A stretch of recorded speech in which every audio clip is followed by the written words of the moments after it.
Welcome back, friends, family, followers, viewers, frenemies, enemies, all of the above. It's Cellar Chats. I'm Chris. I'm here at Second Glass in the cellar and talking about my favorite things, wine, and talking to all of you who watch and listen and come check out the weekly fights, which are amazing. If you're not coming and checking out the weekly fights and you're watching this video, you're missing the best part, which is enjoying the wines. So, it's cold out. It's supposed to be like a rainy, frozen winter wonderland this weekend. So obviously we're going to talk about all white wine because that makes the most sense. But in my defense, these are white wines that are meant for winter. So not everybody, let me rephrase that. Quite often in January, it's that time where everybody reflects. They go, okay, I need to be healthy. I ate an astronomical amount of food. I drank a bunch all holiday season, and we do this wonderful thing called dry January. For me, that sounds like the worst January of all time. So this is what we like to call our version of dry January. Yes, you've seen the memes, you've seen all of the funny things out there, people making jokes about dry January, but the reality is dry Riesling is amazing, and it's a great thing to celebrate in January as our version of dry January. So this week is a Riesling flight, but we are not doing Riesling from the most traditional regions, which, in my opinion, we're talking France, Alsace, we're talking, all of the regions basically of Germany for like old world European, and then I would consider Washington State probably the new world kind of focal point for Riesling. But we're going to be doing the outliers. So we're going to start out with little Empire State dry Riesling Blanc de Blanc from the Finger Lakes of New York. That's right. Very, very exciting. We're going to go to Weingut Jager. This is their Riesling from Austria, which is a pretty classic area for Riesling. However, I think most of the focus is on Gruner Veltliner, and their Rieslings are really incredible. So that's why that's part of our outliers. And then we're going to do Three Brooms from Marlborough, New Zealand, which is obviously not the first thing you think of when you think of Marlborough, New Zealand. But regardless, they make some pretty great Riesling. So let's get into it, because I'm thirsty and I could use something to drink. So the first wine in the lineup, Empire Estate. This is actually a new wine from them. So they have been producing dry Rieslings from the Finger Lakes for, I want to say maybe 8 or 9, maybe 10 years, give or take. It's a project started by a really amazing sommelier based in New York City, Thomas Pastuzak, who until recently was the beverage director of the Nomad Hotel, very, very famous place in Manhattan. He has now moved away from the floor, and he is working on the team of Grand Cru Selections, who is a big-time, really amazing importer based in New York City. But he started his project up in the Finger Lakes, kind of wanting to champion the really amazing wines that were capable of being made from up there. And then this year, he had a new project doing a little non-vintage Blanc de Blanc from 100% Riesling. So doing a little research on this, I didn't know this until I just read about it. So the Finger Lakes, what actually originally brought people, look at this beautiful color. Get some bubbles in there. Look at that. Isn't that gorgeous? I'm excited. What originally brought people to the Finger Lakes for wine production was actually their sparkling production in the 1800s, which makes a lot of sense.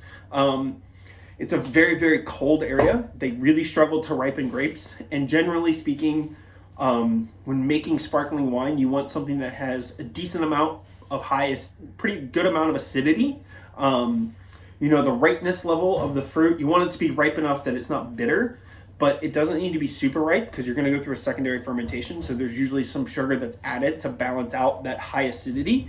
And the soils here are very stony, very chalky, kind of, soils that lend themselves to sparkling wine production. So after reading it, it made total sense, but I just never knew that. So I thought that was pretty fascinating. So I've never had this wine. It's the first time I'm having it, so I'm pretty excited about it. If you're thinking to yourself, Riesling as a sparkling wine, that seems pretty rare. It is rare, but it's not totally unheard of. There's actually an incredible sparkling wine production throughout Germany, the most classic Riesling area. And they make what they call sect wines, which can be bone dry or they can have a little residual sweetness. Just depends on the producer, where they're located. But Riesling does really well in sparkling because, again, it's high acid. It's very aromatic, so it makes really fun sparkling wines. Chardonnay obviously is kind of like the go-to white grape for sparkling wines, and it makes incredibly complex and structured and very deeply styled sparkling wines. But Chardonnay is not a highly aromatic variety, so on the nose, even though they're rich and can have really beautiful aromas, a lot of that has to do with like the aromas that are coaxed out of the grape during aging and fermentation. With Riesling, because it's such a highly aromatic, really perfumed wine, you don't have to do too much. It doesn't need aging quite as long to become really appealing on the nose and on the palate. For me, this is, wow, really fresh, very stony. It's a little reductive on the nose, and what I mean by that is how do I describe this? It feels a little kind of closed off. It doesn't feel very fruity up front, but I know as soon as I take a sip, all those fruits are going to come crashing back at me. So let's give it a taste.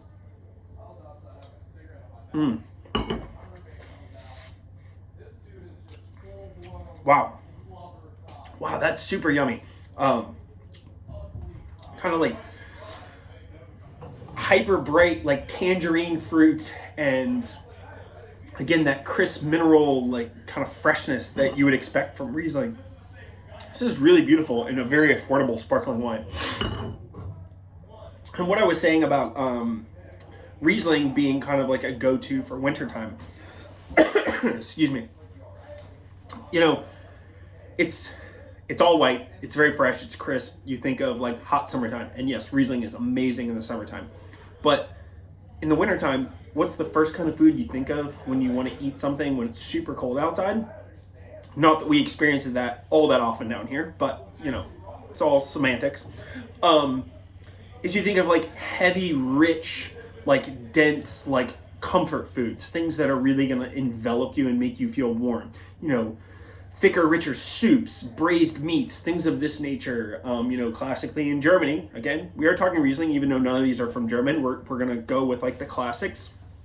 Different kinds of sausages and things of that nature. Riesling pairs well with all of those because those heavy, kind of fat, rich dishes need acidity and brightness and minerality to cut through those, and Riesling does all of those things. So even though it's really well suited to hot weather because it's hyper fresh and citrus driven, it's a great white wine for the winter when you're having like braised meats or something a little heavier and you need something to like cleanse your palate as you're drinking it. And let's all remember, it's not like we're sitting outside in the freezing cold drinking this wine. You'll be in your house where it's heated, or you'll be here at the second glass where it's nice and cozy and warm on the inside. So it's not like you're going to be freezing while you're drinking the cold wine. So let me throw this back quick so I can get into the next one because I'm pretty excited about it too.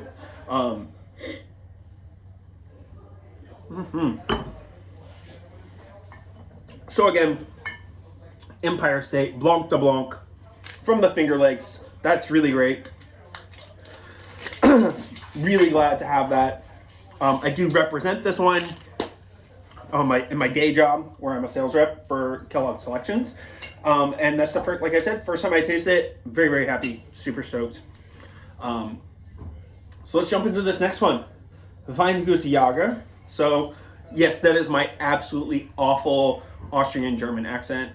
Somebody's going to laugh at it. It's pretty awful. I'm sure I'm pretty much butchering the name, but it sounds fun and it's fun to say it like that. So let's jump into this. So Austrian Riesling, for me, has always been, it's where Germany has had a very long history of making off-dry or, Rieslings that have a little more fruit to them, a little more ripeness. They make great dry Riesling too, but, traditionally and for a long time, they had a little more residual sugar and sweetness to them. Austria has pretty much always been very dry. It's high elevation, very, very slaty, stony limestone soils. They have a fair amount more clay than in Germany. And it's really more of like the traditional dry Riesling area. You know, Alsace would be the other one, which is in France, for those of you who are not sure. Borders right against Germany. At one point it was Germany, then it was France, then it was Germany, then it was France. Neither here nor there. It's like the most Germanic version of France. Back to Austria. Ooh, wow. That is... Sorry, I had to take a minute. That is stunningly beautiful on the nose. Austria, again, known for Gruner Veltliner. That's really what put Austria back on the map. You know, they went through a phase where the wines weren't very well received. There was a whole Austrian wine scandal. I'm not going to get into that. It's a bunch of nonsense. And essentially, only good things came after it, which was everybody cleaned up their act, and the wines got better and better and better. But, you know, Gruner Veltliner became like the darling of the wine industry. It was started popping up on wine lists everywhere. It's pretty typical for you to go to most restaurants and see, you know, outside of like chain restaurants, but you'll probably see a Gruner Veltliner on the shelf, or I'm sorry, on the list, or you'll go into a retail store and they'll have some Gruner. Oftentimes it's done in a 1 liter bottle, and those wines are great. They're clean and fresh and they're easy drinking, and that's what they're meant to be. Gruner can be wildly complex and make really fascinating wines, but I find it, for me, really hard to overlook how incredible the Riesling is. Riesling is a fascinating grape, which is why we're doing it this week. It makes super long-lived, really complex wines, and Austria makes some absolutely spectacular versions. And they just don't get much attention. People will always look to Germany. They just go, okay, in Europe, we're going to go to Germany and drink Riesling, which is great. There's great ones there. But do yourself a favor. Try some Austrian Riesling, because you're not going to miss out, especially if you prefer the drier style of Rieslings. So after that ramble, let's move on. So Weingut-Jager, these guys, 5th generation. The current winemaker and head of the family, you know, picked up the reins and started bottling wine in 95. This is their kind of entry-level bottling called the Steinriegel. It's a Federspiel.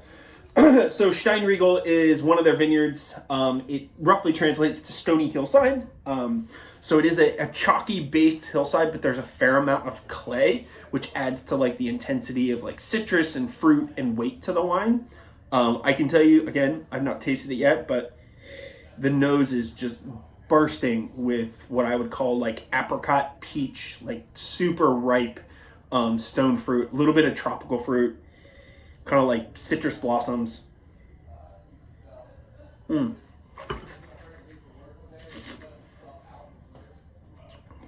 Yeah. Woo! So, we're the Empire State. Again, we were talking bubbly. This is very mineral. And it's that very like stony mineral, kind of like wet rock character that I've talked about in the past on these. And then it's kind of like citrus and a little bit of like stone fruit characters. This is more like intense, kind of like, to me, like lime citrus. It's a very vibrant, really fresh, bright citrus, not like a soft citrus like you would get from like a tangerine. If that makes any sense to anyone. It makes sense to me, so I'm going to roll with it. Wow. Yeah, that is really tasty. And just bone dry. You know, if you're ever looking at a retail shelf, or you're in a restaurant and you want to know what Riesling is going to be more dry or more sweet, you know, you can always ask to see or ask them what the alcohol content is. And generally speaking, if it's 11% or higher in alcohol, it's going to be pretty dry. Anything below 11% is probably going to have a little bit of residual sugar. You know, around 11 is where you kind of hit that cutoff where it could kind of go either way, depending on where it comes from, who the producer is, how they do everything. But for the most part, that's a great way to know whether you're drinking dry Riesling or not. So the Weingut-Jager, it's 12%. Empire State, I'm going to guess 12.5. So really quite dry. And then we're going to get into the Three Brooms, which is from Marlborough, New Zealand. And this is right at 11%. So to me, off the bat, I'm going to assume this is going to have a little more fruit to it. A little softer, a little rounder on the palate, because I'm assuming there's a little more residual sugar. And to clear something up real quick, Residual sugar is not the death of anything. Almost all wine have a little bit of residual sugar. And we're talking like less than like 2 grams or so. And sometimes a little higher than that, but that's not a lot. Just so we're on the same page. It's a very confusing topic, and a lot of people think that if there's any residual sugar, it must be sweet, and that's really not the case. Anyways, moving on. So, the last wine, that was Weingut Jager. Their Steinriegel, and then this is Three Brooms. This is a pretty cool company. Based in Marlborough, New Zealand. And they do something that's kind of unique. They own the vineyards, they grow the grapes, they produce the wine, and then they also own the importing company, or own an import company, so they import the wines from New Zealand to the US. And then they're distributed throughout the US by different partners. But that's kind of rare for a producer, as far as I know, to not only own the vineyards, produce all the wine, and then actually be the import partner to get it into said countries. I don't know the exact logistics, but I'm assuming it's really meant to be sold probably in New Zealand and then sold in the US as their primary market. No surprise, their big focus is on Sauvignon Blanc. They make 4 different bottlings of Sauvignon Blanc, and each one has a different name. They make one called Ranga Ranga, they make one called Loops, I think. And then they have a label called Three Brooms. They make a Sauvignon Blanc, and it's their only Riesling. And the Three Brooms label is their single vineyard bottlings. So this is a single vineyard dry Riesling from Marlborough, New Zealand. The first time I tasted this, I thought, why don't more people make Riesling in New Zealand? Because for me personally, I think it's way more exciting than most of the Sauvignon Blancs coming from there. I'm not saying that they're bad Sauvignon Blancs, I'm just saying I find this more exciting.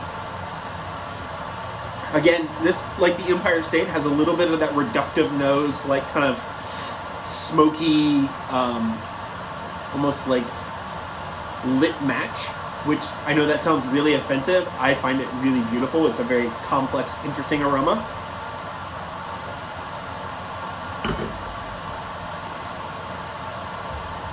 And then on the palate, again, still some of that like lit match kind of thing going on, or just doused match, I should say.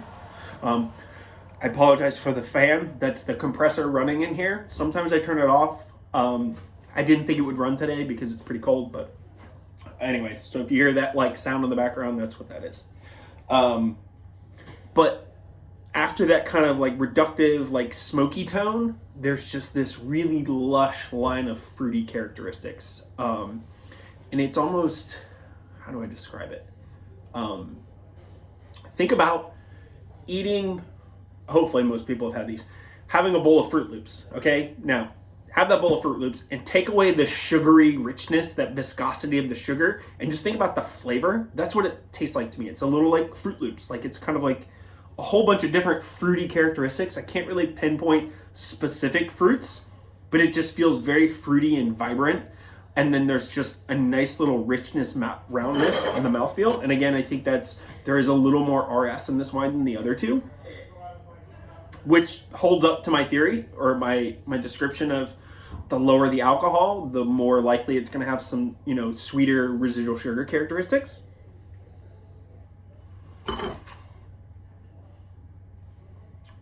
Wow. So, and there's a almost like passion fruit, very tart on the back end. I like that a lot. So, some of you are probably watching going, okay, that's great, Chris. You just said this has residual sugar and there's a viscosity from that. But I thought this was all about dry Rieslings. And it is. And that's a question that I hope people are going to ask. This is still technically a dry wine. To give you a frame of reference, anything with less than, somebody is going to call me out on this if anybody watches it, that would call me out. Anything less than a certain level of residual sugar really is considered dry. So, for it to really have what I would consider enough sweetness and sugar to call it an off-dry wine, you would need something to the tune of I want to say 15 to 25 grams of sugar. I always use Prosecco as a good so most Proseccos are extra brut, and they're usually 12 to 19 grams of sugar, and that's a little off dry. If I had to guess, this is probably about 5 or 6. So it's still technically a dry wine. It's not sweet by any means, but there is like a a sweet fruit character to it that makes it really appealing. And it's not a lot of sugar. That's far less sugar than you'll find in pretty much any beverage that would be considered sugary. So let's do the wrap up. First of all, these are all dry wines of varying degrees, but starting out, this week's wine flights at Second Glass: Empire Estate, Blanc de Blanc, Finger Lakes, Dry Riesling.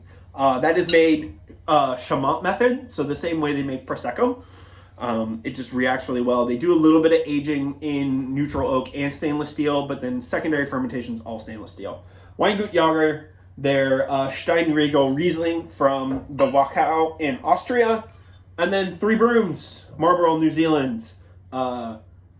Please, New Zealand, make more Riesling, and more people buy it, because then they'll have a reason to make it, because this is great. Thank you guys for tuning in. Come out to Second Glass, have the flights, have some great food. I mean, no better time to be out and about than right now, because, it's not as busy as it was during the holidays, and the wine and food is every bit as good as it was then. Till next week,